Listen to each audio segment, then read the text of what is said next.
স্থানীয় সময় মঙ্গলবার গভীর রাতে আফগানিস্তানের পাকতিকা প্রদেশের বারমান জেলায় বিমান হামলা চালায় পাকিস্তানের সেনাবাহিনী। এতে শিশুসহ হতাহত হন অনেকে। এএফপি জানায় বিমান ও ড্রোন দিয়ে এ হামলা চালানো হয়। পাকিস্তানের নিরাপত্তা বাহিনীর দাবি, দেশটির নিষিদ্ধ সংগঠন তেহরিক-ই-তালেবানের মিডিয়া শাখাকে লক্ষ্য করে ওই হামলা চালানো হয়। তাদের দাবি ৬০ জনেরও বেশি সদস্য এ ঘটনায় হতাহত হয়েছেন। তাদের কমান্ডার ও মিডিয়া সেলের প্রধান অক্ষত আছেন বলে জানায় তারা।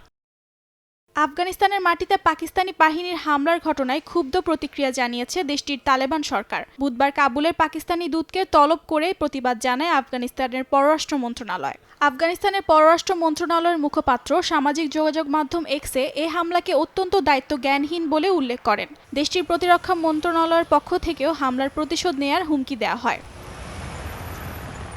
পাকিস্তানের দাবি, আফগানিস্তান অনেকদিন ধরেই সন্ত্রাসী গোষ্ঠীটিকে আশ্রয় দিয়ে আসছে। তাদের দাবি, টিটিপি তাদের আস্তানা থেকে আক্রমণ চালাচ্ছে। তবে এ অভিযোগ অস্বীকার করেছে তালেবান। বিশ্লেষকদের মতে, মঙ্গলবার রাতের হামলার পর পাকিস্তান ও আফগানিস্তানের মধ্যকার সম্পর্ক এরই মধ্যে অবনতির দিকে যাওয়া শুরু করেছে। আফগানিস্তান প্রতিশোধের হুমকি দিলেও তাদের আগে সশস্ত্র গোষ্ঠী তেহরিক-ই-তালেবান প্রতিশোধমূলক প্রতিক্রিয়া জানাতে পারে বলে ধারণা তাদের। দুই দেশের মধ্যে উত্তেজনা বেড়ে যাওয়ায় সম্পর্কের আরও অবনতি হতে পারে বলে আশঙ্কা করছেন বিশ্লেষকরা। অর্জিতা শেরজিন, সময় সংবাদ।